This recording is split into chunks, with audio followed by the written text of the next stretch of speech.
I back on? Yeah, that was weird.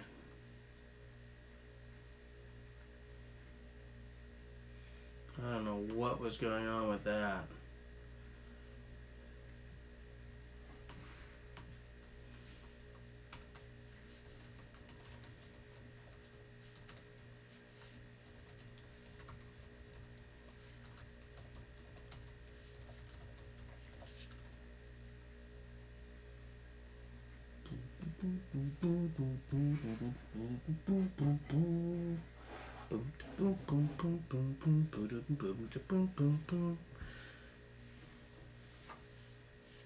So am I back?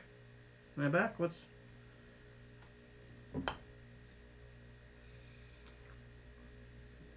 I'm not saying anything until someone tells me that they're seeing me. I'm just going to sit here and drink.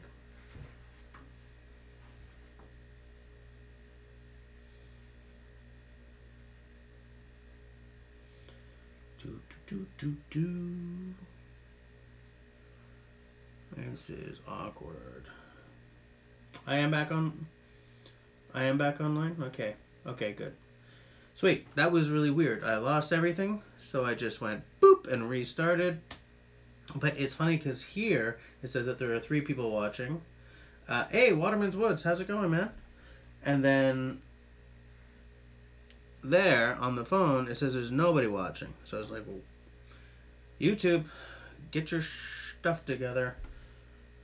Yeah, Tyler, somewhere, somehow, there's a mad and over-caffeinated YouTube exec trying to kill our gun talk. Yeah, and like here on my screen where I was maintaining a certain visual record of what I'm doing, it says the video is unavailable. So I don't know what's going on here, folkies. No, I didn't, Mike. I hadn't.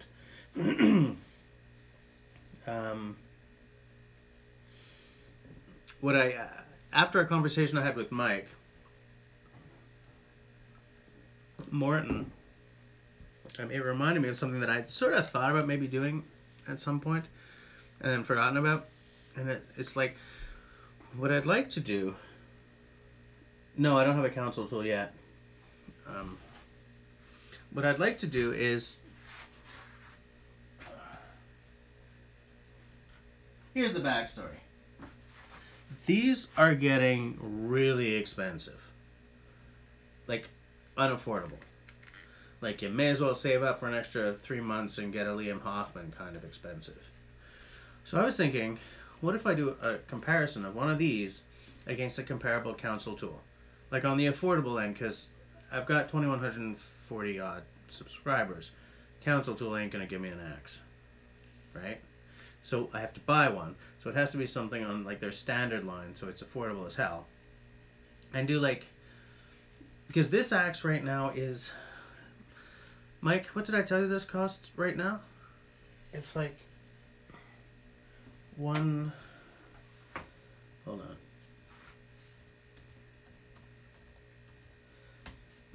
Oh, come on, enough with the belching.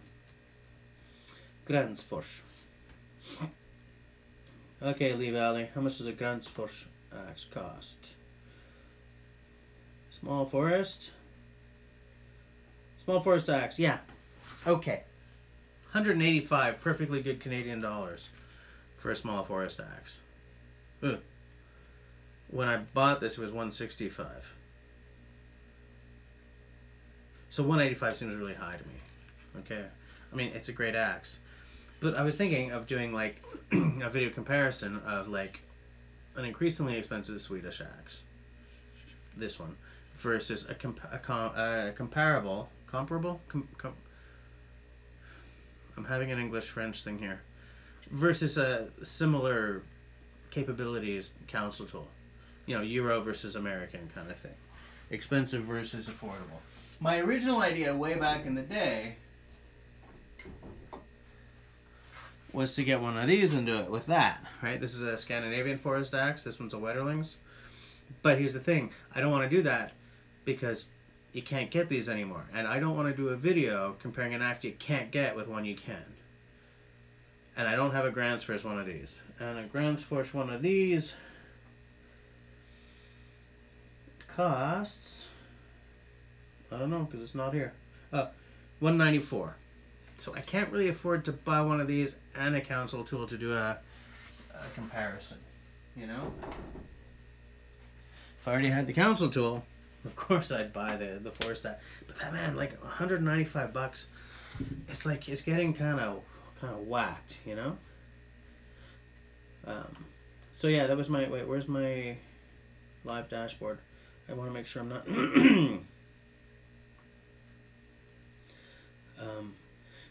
so I was thinking of doing like a comparison, but so I asked on the Axe Junkies website, on the Facebook page, you know, what they thought, and the problem with doing with the small forest axe is that there isn't really anything comparable, similar, in the council tool lineup.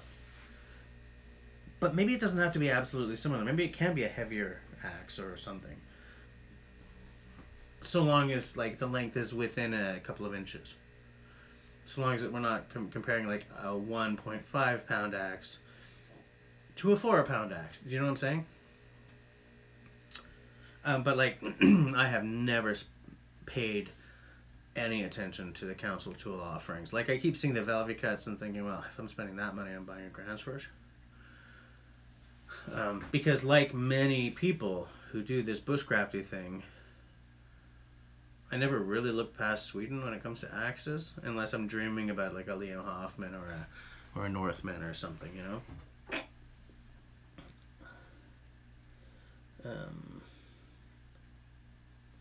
Let me see. The Husqvarna axe.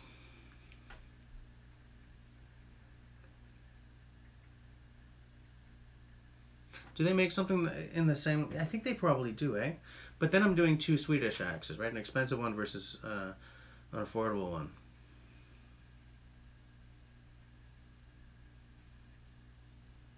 I don't know.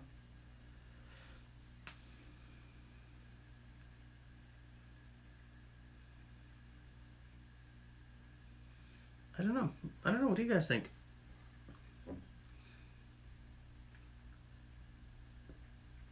And for that matter, I just thought a council tool because they've got a good name for an American-made axe, you know.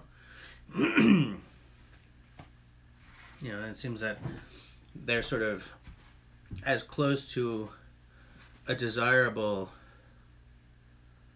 non-extortionately priced American axe as you can get, like without going to, you know, a one-man shop and therefore automatically paying through the nose. If I had a lot of money, see, here's the thing. I don't want to get a whole bunch of axes. There are axes I would like to mess with and have, at least for a while. I feel that I should have a council tool, something, so that I don't know how to say this. I consider myself to be someone who is fairly knowledgeable in axes. The flip side of that is I consider myself to be someone who's faking being knowledgeable about axes because I know about Swedish axes. I know about some Canadian-made axes and some American axes, but not enough. Like, I don't own an American axe of the kind of pedigree that council brings to the table. So I feel that there's a hole in my knowledge. That hole will not necessarily be filled by just buying their affordable line, because I know that that's not where council really puts its energies. But I also know that I can't freaking afford, you know, a higher end council until when the channel pays for itself. I look forward to buying some very cool stuff to do videos on. Not necessarily keeping it, because I as I keep saying, I've got a space issue. Am I still up, by the way? Yes, I'm still up. But yeah, so I was thinking council because it seems to be one of the few real good American major axe makers left. Like, is there another one? Because like Snow and Neely they had a big name, like a good name, and then they turned to crap, and now they're back in the States, I think. Or at least some of them are. But the thing there is, I don't know if I buy a Snow and Nearly, because I can't find them in a store anywhere to hold. I don't know if I'm getting one that's been made post the return to the States, or if it was put together here with a Chinese head kind of thing. Like, I don't know enough about Snow and Nearly to really make that, you know, that to make that purchase confidently.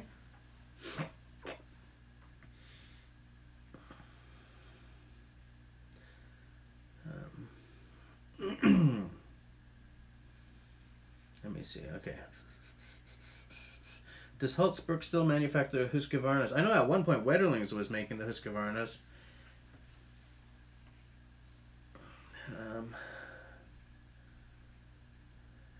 Be cool to see a Tomahawk get a try up against a small forest axe. Yeah, but I don't want to spend money on a Tomahawk.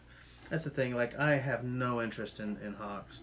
I barely have an interest in Hudson's Bays. And I know that as a Canadian that's a terrible thing to say. But, like, I can't see myself being interested enough in a Tomahawk to buy one. If I can borrow one from someone and do a video on, hell yeah.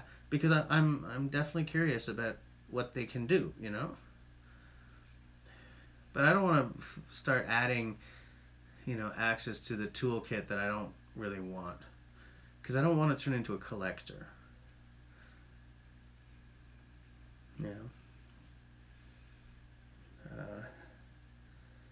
We should ask Simo. I'm not asking Skill Cult's opinion. He does know his stuff. He absolutely does. But I can work. It's funny. I'm the same way about axes as I am about bases. I know a guy. A friend of mine who actually was my bass teacher for a while is fairly virtuoso-ish. He's very good. But he's very sensitive to neck profile, scale length, less scale length, but like neck profile, neck width. You know, like he's got a comfort zone and he doesn't want to leave it. Whereas because I'm not a virtuoso, my two basses have wildly different neck profiles. But I can play on both of them because I just sort of, I get through the song kind of thing, you know? Like, I'm not a virtuoso. So I'm not as thrown by things like the string spacing is 0.3 of a millimeter longer, wider on this one than that one kind of thing. So I'm a bit about axes the same way. A lot of the stuff that will throw Skill Cult right the hell off ain't gonna bug me because I'm not that skilled. Now, there's another way to look at that. Someone who's skilled enough can make a lump of charcoal sing. Yeah, I know. But what I'm saying is, I don't get hung up on the minutiae the way some guys who are very, very good do. And so whereas I believe that if I were lucky enough to hang with Skill Cult for an afternoon and try out his axes, I'd probably be ruined for axes for the rest of my life because they probably play themselves. The fact is, I can work with something that has I won't love it, but I can work with, you know, that Fiskars crap with the plastic handle. Hell, I have one. I use it for grubbing with.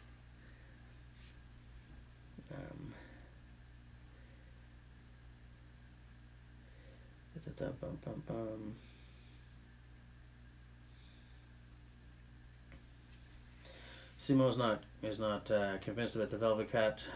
He's not the only one, but Collins is still made in the U.S. Really? I didn't know that. I didn't know Collins was still being made.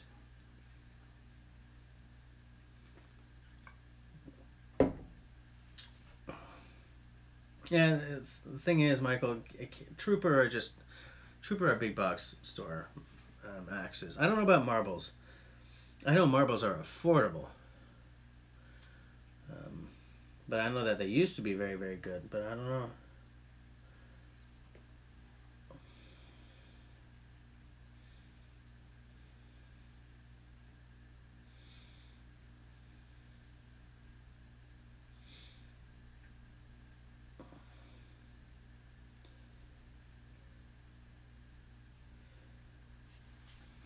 I'm just catching up on what you guys are saying. And it's weird because, like, you guys are talking, and obviously you guys can see me, but on my screen it says this video is unavailable. Here it says that there are 8 people watching. Here, even though I've got a green line, it says that zero people are watching. So I'm just going with it. I'm just trusting that all is well. Outdoor, I've seen that Marbles double bit. I would love to find something old by Marbles. Like when they were, you know, there was a real heyday of axe production in the United States. Like, in the, you know, that sort of ended around the mid 20th century. And I would love to, you know, like you pick up an old axe made by one of these companies, even like this thing, right?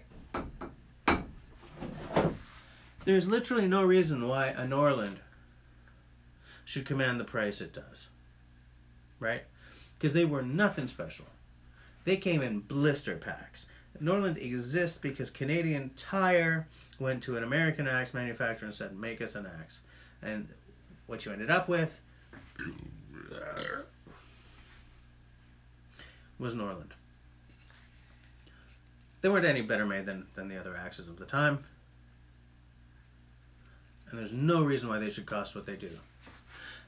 That being said, I want one of these that still has the original blade shape. That hasn't been sharpened so much that the blade shape is no longer there. If it's still got the red on top, even better. But I can't bloody afford it, even though there's no reason.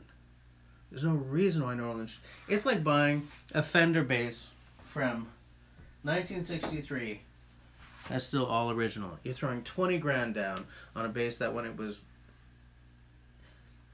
made with bog standard wood and parts. Norland is the same deal. And even though I know this, I would still love to have one in good condition. Even the Hudson's Bay, just because it's a Norland. Even though I don't care about Hudson Bay shapes. You know?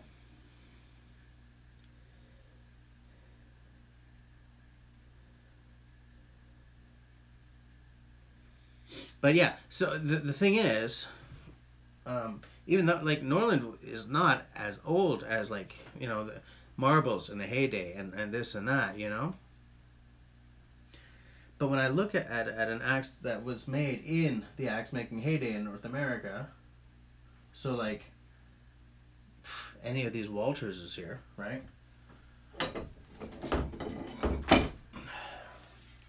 Right, this is probably what, 1962?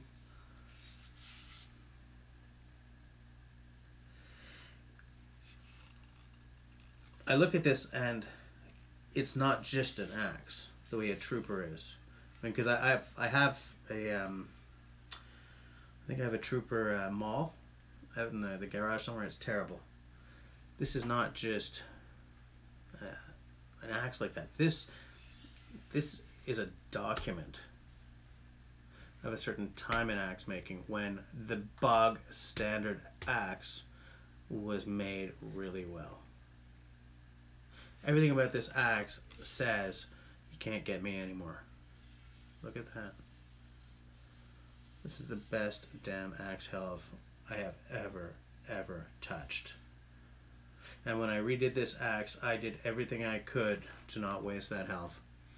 This was the most careful helve removing job I have ever done. Okay, this axe was just manufactured the way they did it at that time. Right? These days, we throw like almost $300 at a guy like Liam Hoffman to make a quality axe. Okay? That says two things. For his age, he makes spectacular stuff. But the larger point is, we are so used to buying crap on the day-to-day that we think we have to spend that to get quality. Take 40 years off today's date, and quality was just how they did things. That's not a small shift. That's not a small shift at all. That's why, to me, I may not be able to throw down $500 on an Ile Royale pack, But I will definitely at some point throw the money down for a Hidden Woodsman. Small operation, making quality packs. You know, even though there are some very good quality packs being made by large outfits. You know, I'm so sick of what mass production, mass marketing has allowed. Oh, I don't know how to say it. What those things have created in us as expectations of products. I'm so tired of like spending money on something, secure in the knowledge that it's going to let me down at some point. Look at my new Jeep. I haven't bought a new Jeep, but like what I'm saying, you know, look at my new, whatever, Audi. Who cares? Look at my new expensive car. Oh, my new expensive car is broken. You kidding me? Because at one point you bought a BMW, you bought a car that would last forever. You know? Let me see. Oh wow. Okay, I'm missing. Sorry guys, I started.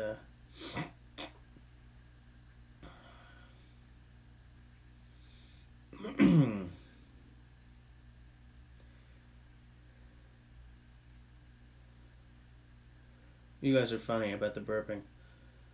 Yeah, I would like to get an axe from Toronto Blacksmith as well. How many of you guys watch My Self-Reliance? Because he got one from Toronto Blacksmith that I really like. I really like that bearded axe. Sound off. I want to know how many of you guys watch My Self-Reliance. Because, man, watching that guy just, oh, I think I've said this before. It just does my soul some good. It's my quiet time, man. I just pop open a cup of tea. What? That makes no sense. What I meant to say was I make a cup of tea, I sit back, and I just watch, like, however long his videos are. I don't even see the time pass.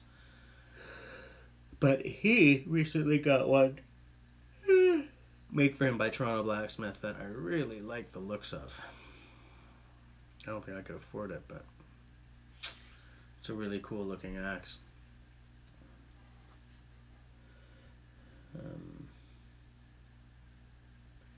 Michael Canning, which one are you talking about? The beautiful axe. Are you talking about the one that Toronto Blacksmith made? Oh, Michael, yeah, you hunt for old axes at antique stores. So do I.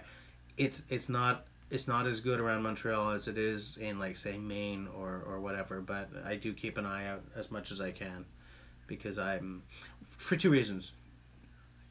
You're almost guaranteed a good quality head. Even if the helve on it is wrecked, you can get a good good helve made these days.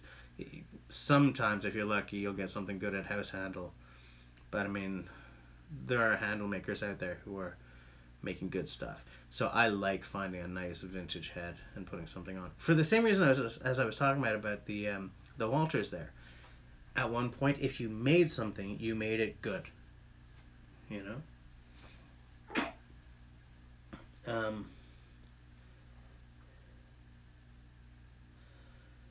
No, I don't have a Sager. I want one, but I don't have one yet. No, I haven't seen the Russian trapper axe that Cold Cracker carries. No, I haven't seen that. But I'm gonna go looking for it. Does he do an actual episode on it, or does it just sort of show up in the background of some of his episodes? Yeah.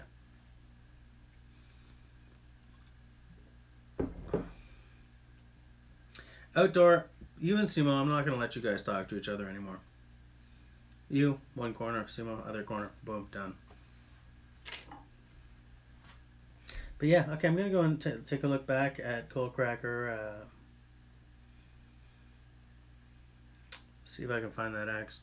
He's actually on some. He's actually guest starring on a series, like a mini mini series that Townsend's is doing right now on, sort of the American frontier, I think she said frontier. Like they did one episode on smoking, I think it was moose jerky, which sounds delicious. And then they did another one on like making a cooking tripod and stuff like that. I like that guy. He's very, very knowledgeable. Man, that guy knows his stuff. I'm just dying to open this. Stop it, man. Just put it down.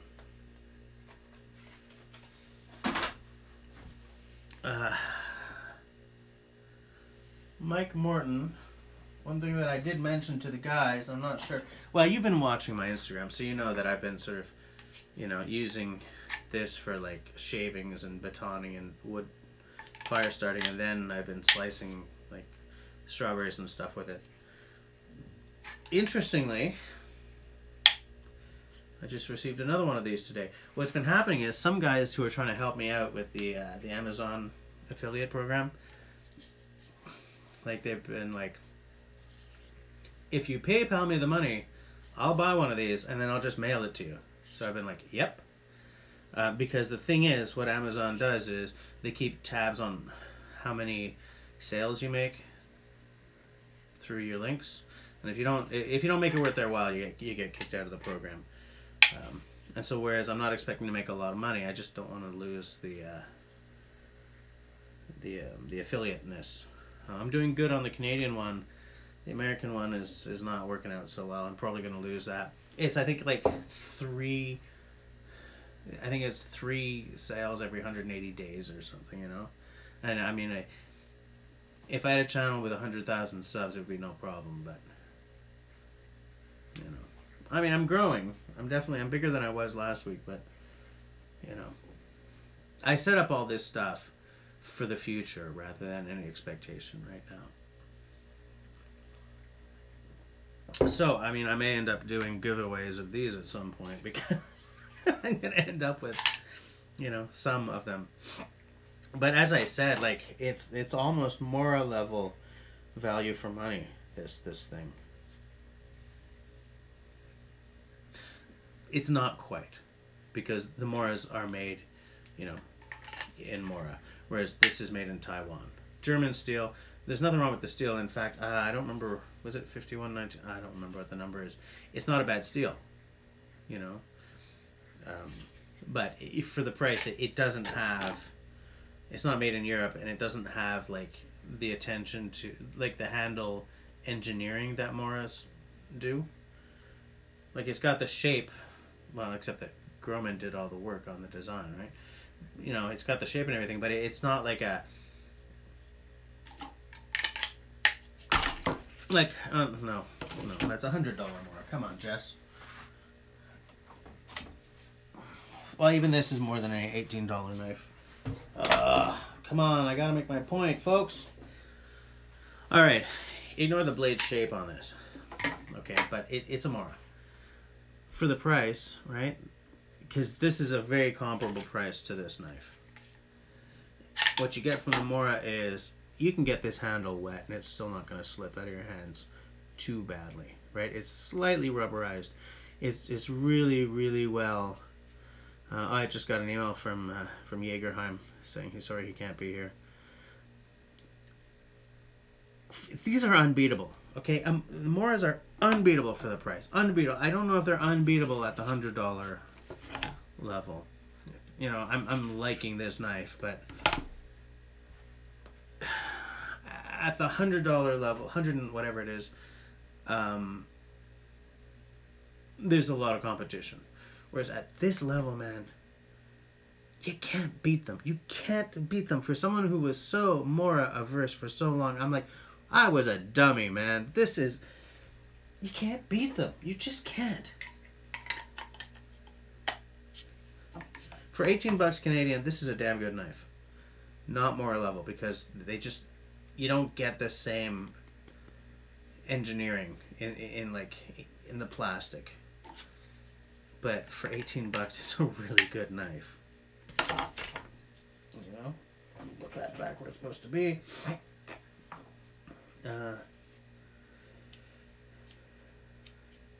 talked about in a Q&A vid. Okay, I'll look at his. I'll look for the Q&A vid. 4116 carbons. No, these are not 41. These are not carbon steel. These are stainless, aren't they? It's German 4116. I thought that was a stainless. Am I wrong about that? I was sure this was a stainless. If it's not, I better start taking better care of it. But anyway. They have them for sale on Coleman's Surplus. I don't even know what Coleman's Surplus is. Is that colemansurplus.com?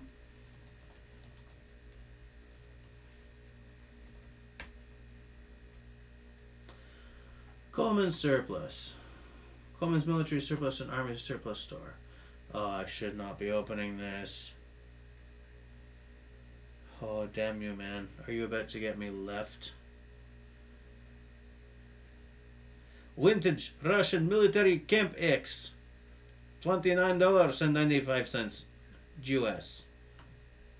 It looks very Russian. It has it looks plain, but it probably works really, really well. It's very good. Actually, $30. It's probably like it's probably not worth more than that, but like, I mean, you probably get way more than $30 worth of work out of it. Manufactured in a time period when the tools were meant to last.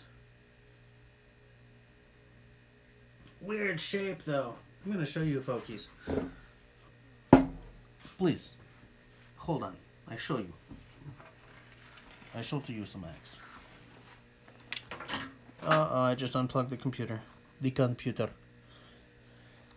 In Soviet Union, axe chops you. Where did it go? There we are.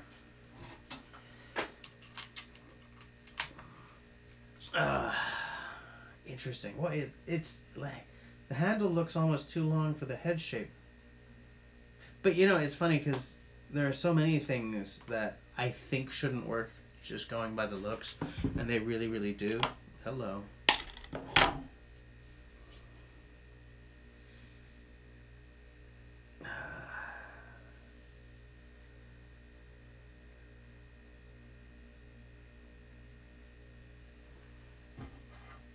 Yes, 4116 Krupp stainless. That's it. Yeah, it is.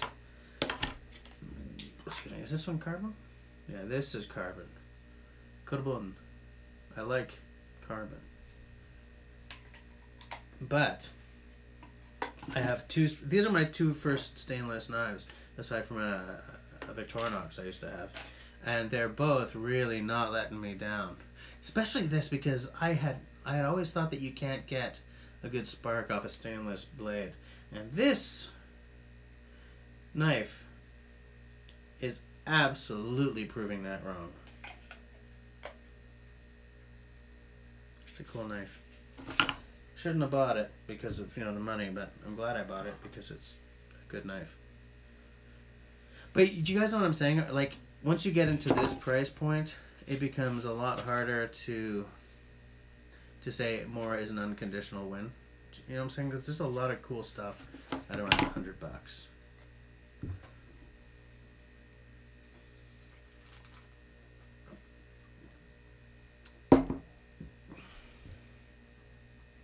I'm just taking a look here.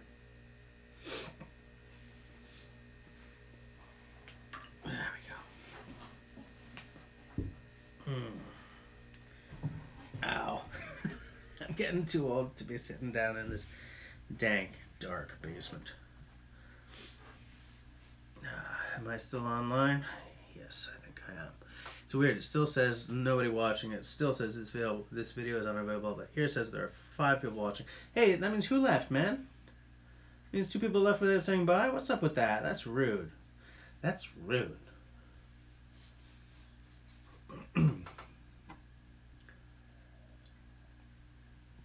Oh, cold tea. Iced tea. I don't know.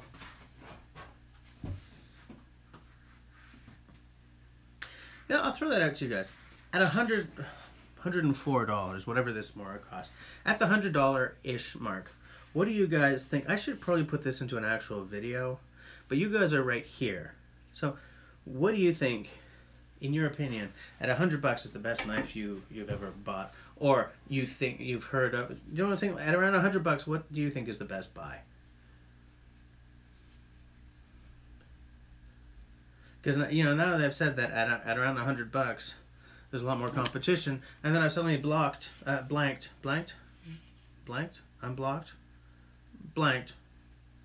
on, yes, on what's at that page. The Groman, right? That's around $100, I think. I'm trying to get it shipped south of the border. Apparently costs a mint, but like the Groman is around that price. But has a wooden handle, not this plastic. Did I just slice it? No, I'm good.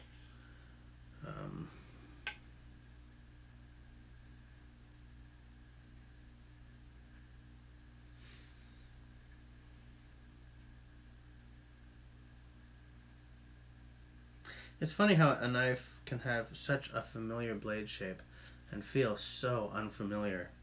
I mean, I'm so much better at it with it now, but like, because I know. At this point, I instinctively know what that blade shape feels like in the hand, and this one just doesn't. I mean, it feels really good. I mean, I'm sold on the difference. I'm not saying that in a negative way, but it's just, like, we all know that blade shape. We all know how this knife is going to feel, and then it doesn't, you know?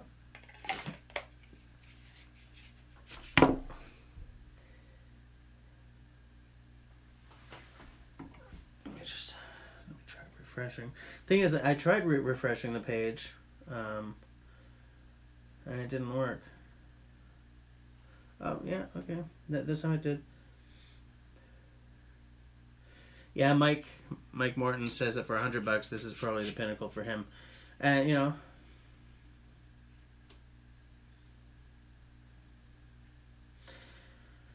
Bushcraft Canada, the Groman Army is at $87.95. Which one is that? Because for me, the Groman, if I were to buy one, it's the number one that I would want. You know, which is also a good price at Bushcraft Canada. Actually, it's a better price than at Groman's Knives. Waterman's Woods, the Tom Brown Mini Tracker. I don't like the shape of the tracker. I see what it does. Like forever, I was like, why did he do that? And I saw like a PDF of a manual or something describing what each part of that blade does, and so I'm like, okay, I respect it, but I still don't love the look of it. I didn't know there was a mini tracker though.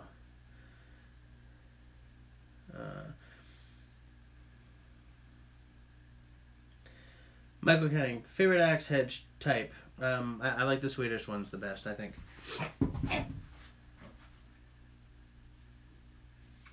And there's a quid pro quo with that, okay?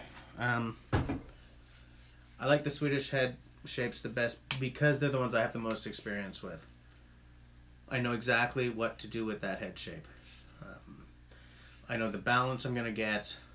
I know it. I have an undying yen for a good cruiser. But you know, the only doubles I have are my, are these two, right? This one you know, and this one you've seen. Like I would love to have a full size double. You know, ground the right way, sharp on one side and a little more oblique on the other. But you know, aside from the Swedish ones, you know, you can't beat the Walters. Well, the thing is, there are a couple of Walters shapes, right? There's this one which I've shown off many. No. Sorry, guys. Oh, that's where my other Mora went. Like, there are many, many, many Walters in this shape. Okay, I don't know what this shape is called, but whatever it is, Walters made a lot of these. Okay.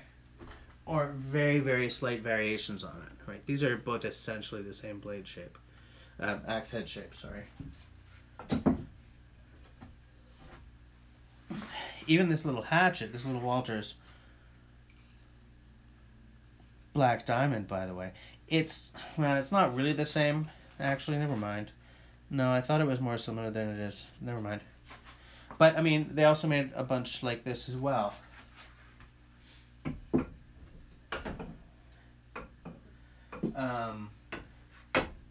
But another thing that Walters did a lot of was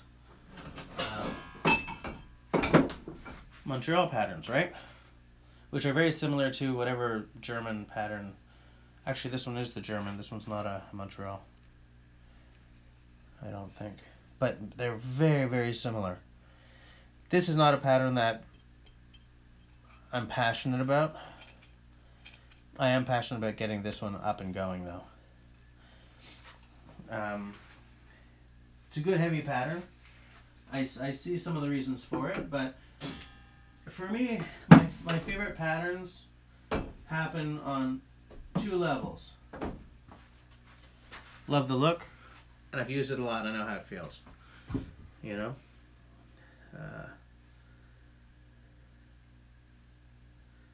Yeah, a lot of people love the Hudson Bay. You know, I don't... You know? Hold on.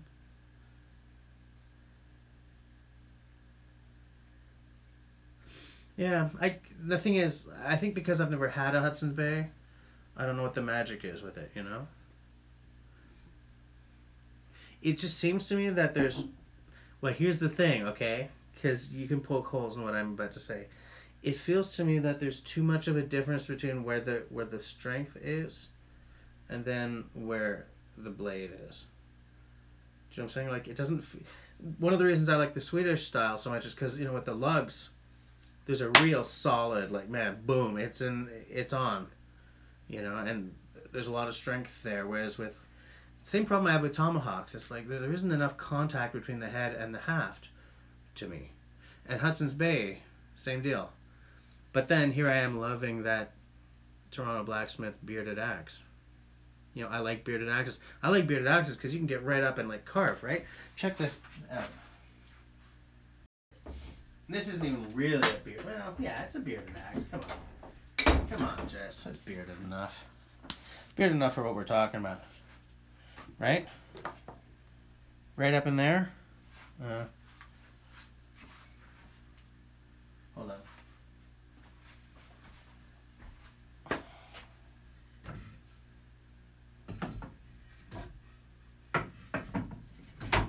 Okay. Right, if I get right up in there, suddenly I'm not chopping, I'm carving. Right? I'm making feather sticks. I'm making whatever. I'm carving anything. You know? Because I'm so close to the center of the blade that I can control what's going on. That's why I like the bladed axe, the bearded axe so much. You know? Even though it flies in the face of what I was saying about having all that contact. Now there's another mitigating circumstance on this baby, as it's got lugs. And it's not like... It seems that on the Hudson's Bay, it's so much smaller, you know? But I feel that if I had a nice Hudson's Bay and I got to play with it for a while, I would probably change my tune. I'd probably, you know... I'd probably see what the magic is. Because the thing is, a lot of the times when I don't like something very much, it's just because I haven't had the time to play with it. You know?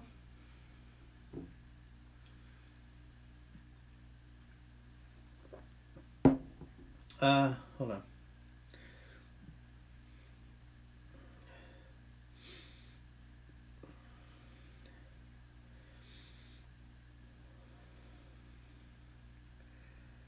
Yeah, Mike, I know you've hafted a few axes.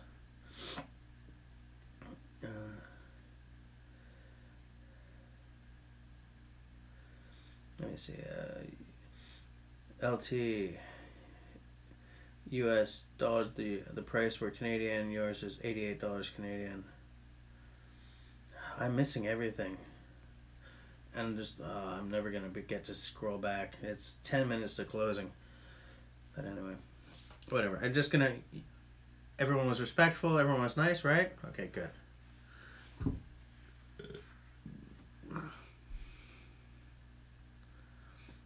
Excuse me.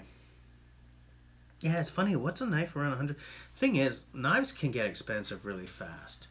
Like, if I ever have the money to get my dream jackalore, it's gonna be hundreds of dollars. Like, hundreds of dollars. Because even if it's like a mere 300 pound, that turns into a lot of freaking money in Canada, dude. You know, supposed to go Adventure Sworn. Look at what those things cost. You know, look at what Turley's cost. I don't really like the Turley designs very much, but I mean, good name for a high quality knife, you know. You have to work a little harder to throw $600 at an axe, you know.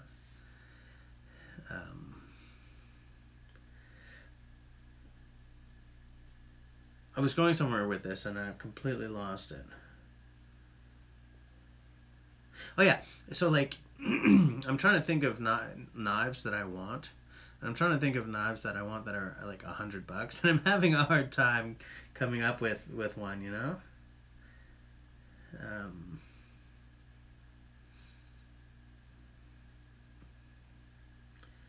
Like the Groman is 100-ish.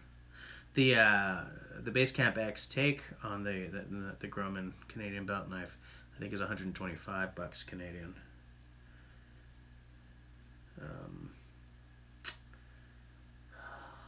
I don't know. Michael Canning, what's your favorite axe head type? Are you into like Michigans or something? Or Connecticut's, Connie's? There's one that I don't like cedars very much. I don't like Puget Sounds. I'm wondering if a cedar and a Puget Sound are the same. Do you know which ones I'm talking about? The cedar axe head? Which is, you know, cedar's my favorite tree, or one of my favorite trees, but I don't like the axe. Wait a minute, what am I missing here? $100 full-size Nessmuk, I would buy that in a Montreal minute. Of course, $100 to you is 100 and what? 20 to me? Not that much. Maybe. Why, is there a $100 full-size Nessmuk somewhere that I can afford to get across the border? Eh? That changes things up just a little bit. Just a little bit, baby. Just copyrighted material. I better not do that. No, seriously, where's there a full-size Nessmuk for $100?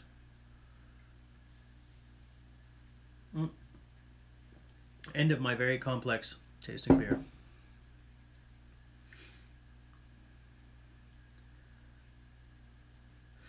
Oh yeah, that Jeff White.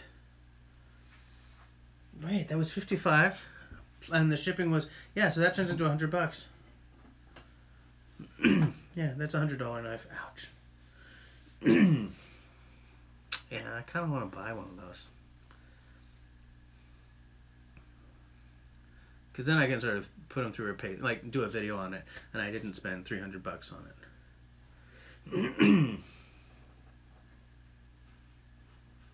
Yeah, maybe. I've got a couple of wedding gigs coming up. Maybe after a wedding gig, I'll throw some money at that. I kind of want to replace the mic that I use for my videos. So I'm thinking that I should, over the next little while, put my money aside and do that instead. But, you know. Yeah. A frustrating thing is because I'm in the middle of donating my car to the Cancer Society so that they can recycle it and make some sweet dollars. I don't know how much forest time I'm going to be able to get over the next little while. So I may end up doing videos on stuff like maybe finishing this frickin' knife. Maybe finally getting around to rehafting this one, right? Like I showed you guys the new helve I have for it and everything. Maybe I should just get to freaking work on it. Because now it's warm enough that I can work in the garage without freezing my little fingers.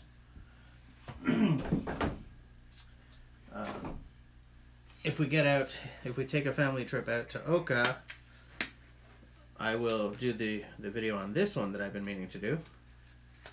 Right? This little guy here. Do the full Wrangler star, test it out as it is, and then reprofile the grind on it a little. Test it again.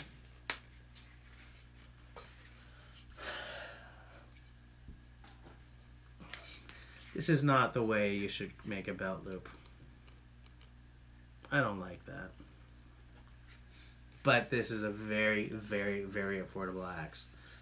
Cast steel, yeah, okay. But it's a $55 axe, if I remember correctly. So, you know. That I got so that I can do a video on it. Let me see. 4 more minutes of live stream, guys. If anyone wants to tell me about their favorite axe head design or something, this is the time to do it. This is the time to do it. You know what I'm saying? Y'all know what I'm saying.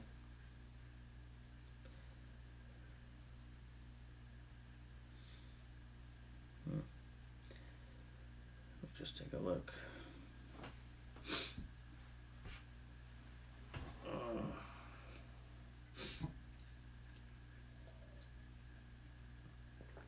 Iced tea. Hey, did everyone watch my giveaway draw yesterday? It's too bad that was a draw video because I liked that one. I think I did a good start again. Take 2. I think I did a good job on that one. I liked it. The thing with giveaway videos is when you do the giveaway draw videos, nobody watches because I didn't enter. So why would I care? I'm like, yeah, but you know. We're still putting out videos for you guys, you know? But anyway.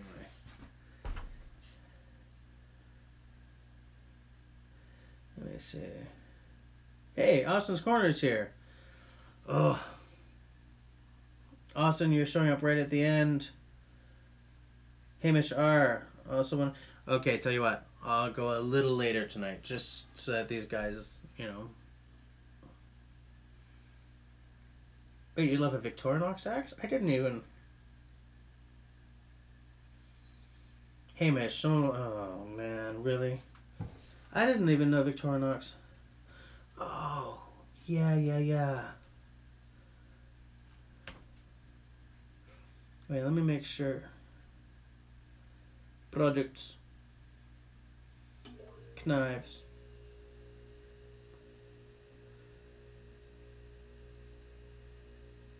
Steak and pizza knives, chef's knives, accessories, flatware, Swiss tools, Swiss cards, sport tools, large parket knives.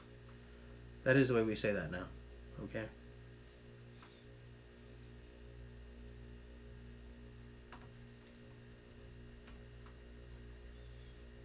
No, maybe I'm remembering this wrong. I thought Victorinox actually did briefly have an axe.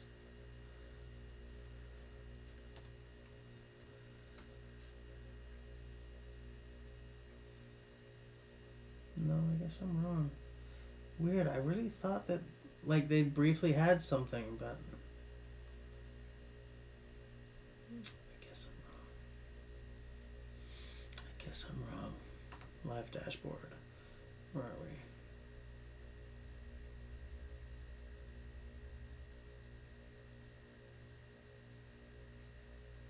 we? Outdoor man, why you gotta ruin everything? Nothing beats a good Fisker's axe. Let me tell you something.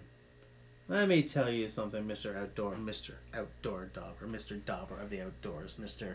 knows better than to say that, Misterson. I have a Fisker's. The name painted on it is Gerber. The name I give it, I cannot say on the interwebs for fear of YouTube going stupid and blocking my freaking channel. But I do not love my Fisker's / Gerber / shit sandwich axe. I do not even like it. But it's great for roots because I don't give a crap what I do to that edge. I just take a file to it, get it back to cutting sharp. Thing is, it's Gerber's Mystery Steel, right? You don't know what the hell it is. It ain't worth crap. It doesn't hold an edge, but it's easy to sharpen. But then it doesn't hold an edge, so you just sharpen it up because it's not that hard, you know? So over time, you kind of wear away your axe. But I think that everyone needs an axe like that they don't care about or even like. Because sometimes you are pulling a stump out of your yard, and you do have to chop away at the roots. And you're not going to do that with any of the things behind me. There's no freaking way. You know what? No way. No way would I take my transfers to that. If I had, like, a vintage double that was designed with a grubbing side and a cutting side, I would probably do that. Maybe. But it's good to have an axe that you really don't like. You know?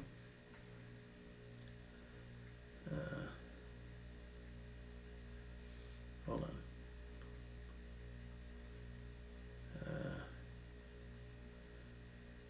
Beaten with a hollow plastic handle. Austin, I've never had an S-Wing either. I kind of feel like I should have one with a leather stacked handle at some point, just to say that I, you know, because as someone who considers himself to be fairly knowledgeable at axes, it's kind of stupid that I don't have some of the very basics that, like, I can't talk to you from a position of experience on S-Wing. They're not expensive enough that I should be able to get away with that. You know, so I should just pick one up, put one through its paces, maybe do a video on it, you know, so that when someone's asking, you know, should I get an S-Wing, I can say, yes, great value for money. Or, you know what, get something with a hickory handle because of shop transfer. You know, maybe that stacked leather handle ain't enough to keep your hands safe from shop transfer. I don't know. That's the thing. But people ask me about axe stuff, so I should know that. You know? Oh, yeah, okay. So outdoor, yeah. Yours is a great grub axe as well, yeah.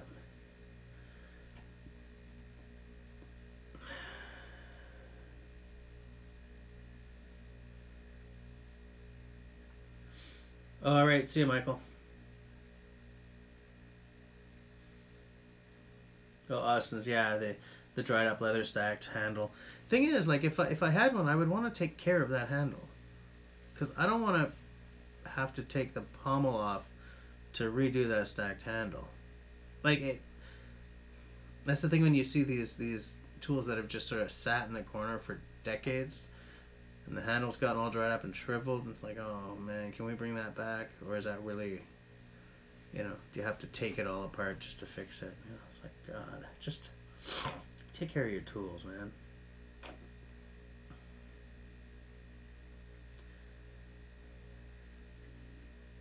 But, you know.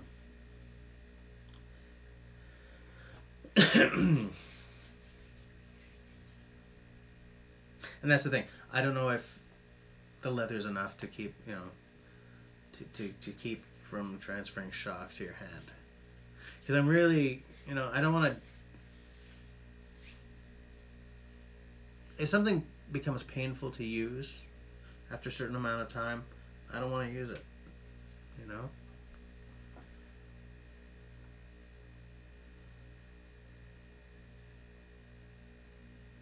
Oh, really, Austin? You soak them in oil and they come back? That is interesting. That is very, very interesting.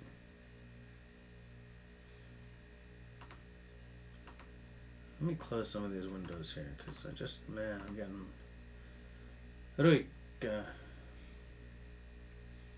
flipper.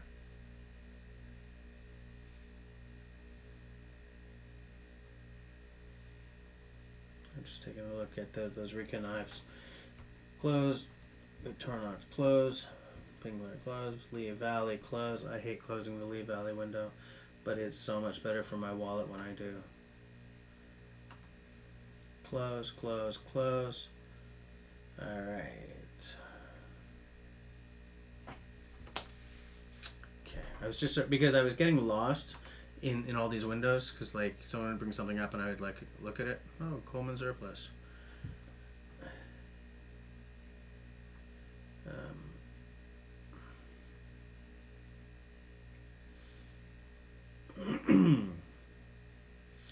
Outdoor.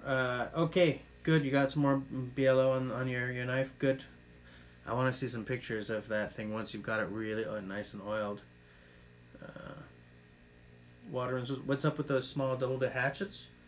Which ones? Like, did you see the I think I did videos on both of them. This I got because I put it in my gift guide because it just seemed too good to be true, and so I was like, oh crap, maybe it was too good to be true, so I ordered one. It's a Moormaker. A division of Moore Mercantile. Moormaker makes knives, okay? That's what they do. They make knives, you know, like Case, right? They're sort of real traditional folders and stuff. Like the knife Grandpa gave you. Moormaker stuff is the same. So they have this one cast steel axe that they make. And what I had heard is, yeah, the edge ain't great when you get it, but it's a good steel. So once you sharpen it up, you got an axe for life.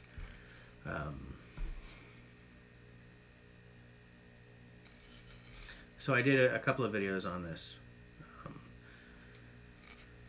And I'm waiting for the weather to get to the point where I can hit the bush and really put it through its paces.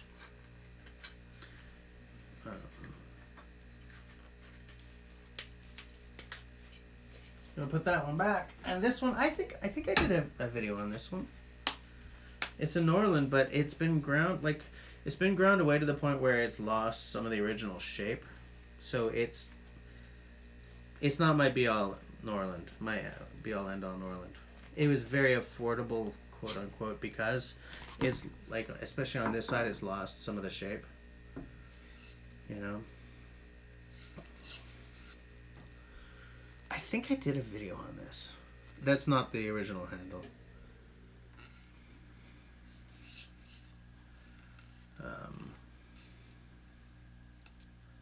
Nice and sharp. It's a nice axe. It's a nice axe, and I like the custom sheath that got made for it as well. I bought it by accident. I think I did a video on this one. I bought this axe by accident. An Instagram buddy of mine sent me an IM saying, you know, I just put this up for auction. You want to put a bid on it? So I put a bid on it. Like, I beat the existing bid by like $5 or something. It was 11 p.m. So I went to bed secure in the knowledge that by the time I get up, someone else is going to have outbid me, and no one else did. So I was suddenly on the hook to spend money that I kind of didn't have because I was just trying to help someone up the price. Whatevs. It's all in the past. But yeah, I would like to have one of those in better shape. I mean, original handle, it doesn't have to be, but I'd like one that wasn't ground away so much. You know. Okay, hold on. LT, alright, good night. Mon ami. À la prochaine. Look for a Skill Cult BLO video. Yeah, I watch a lot of Skill Cult because the guy really knows his stuff. His philosophies I don't necessarily agree with, but he clearly didn't just come at them out of the blue, you know.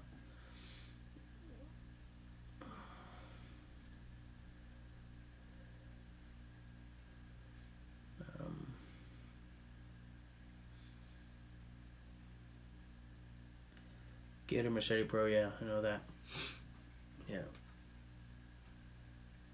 Oh, edgy ear. Anyway. But yeah, the bucket list axe is definitely like a Collins or Walters full-size double. That's still got some life to it, you know.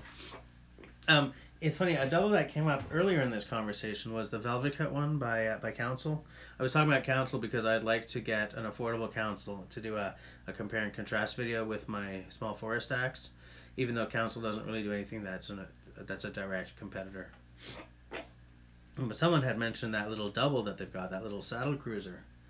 And I find it's a weird looking little guy. I mean, I want to try one, but they really have a different philosophy happening once you get above their really basic range, and they start throwing a lot more sort of engineering into the like false bevels and like layering of shapes and stuff.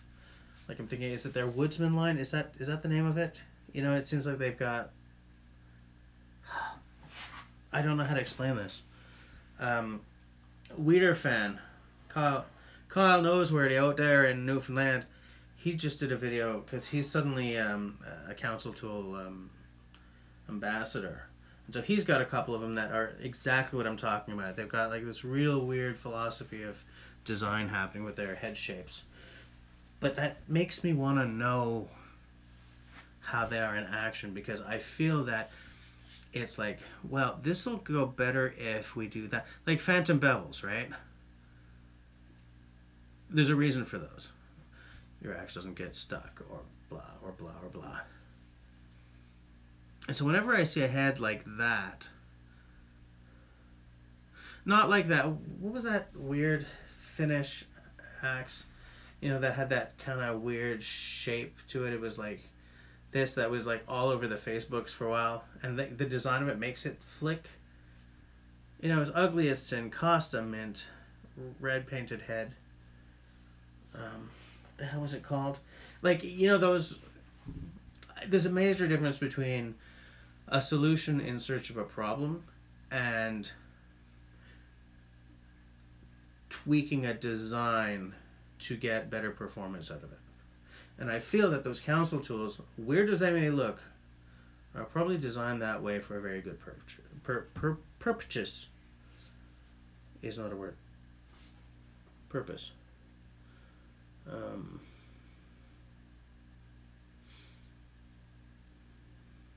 me see. Yeah, I watched that high carbon steel love video. You know,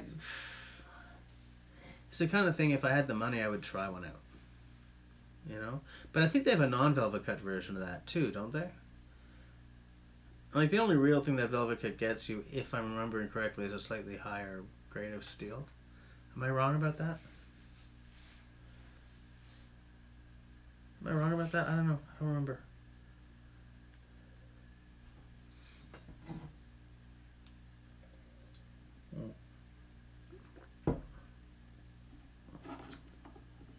I'm just taking a look. What's a Waterman's Woods laughing at? What you laughing at, man? What's with the ha? Oh. Is it because I messed up my my talking? You laughing at me? You laughing at me, son? Yeah, I'd like to get a Pulaski as well. I would love a Pulaski for working in my yard, in fact. But yeah, I would love to get one. I bought one, but it seems to have gone walkabout in the mail. And because the person I bought it from didn't get a tracking number, I think I'm out some money on that. But that's all I'm going to say about it, because I'm not naming names.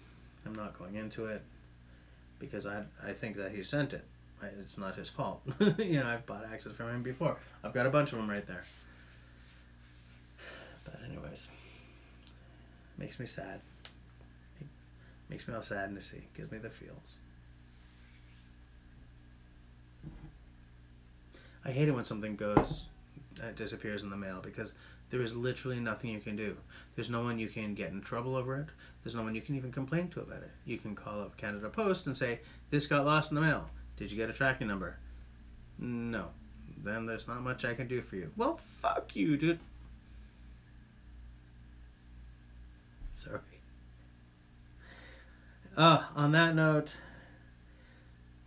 it's 23:15 in the PM. I gotta get ready for bed so that I'm not a zombie at work tomorrow. So thanks for hanging out with me, guys. Thanks for coming out on another Tuesday night. And I'll see you next week. Tell you what, if there's anything special you guys want me to start talking about in these, drop drop me a line on any of my socials. They're all down below. Instagram, Facebook. I've got a blog that I would love you guys to help. That I'd love for you guys to look over and drop me a line. Say, I like this aspect. Can you write a piece on that? You really sucked on that one, dude. I'm working hard on my socials these days to help increase the community aspect of this. Hell, leave a comment down below this video once it goes up again. Because once I shut this off, it takes a while for it to go up and be public. But anything you want to talk about in future chats, drop me a line. Alright, I will see you guys much, much later. Like 7 days later. Bye, guys. Oh, yeah. If you like what I'm doing, leave me a boom. If you don't like what I'm doing, blah, blah, blah.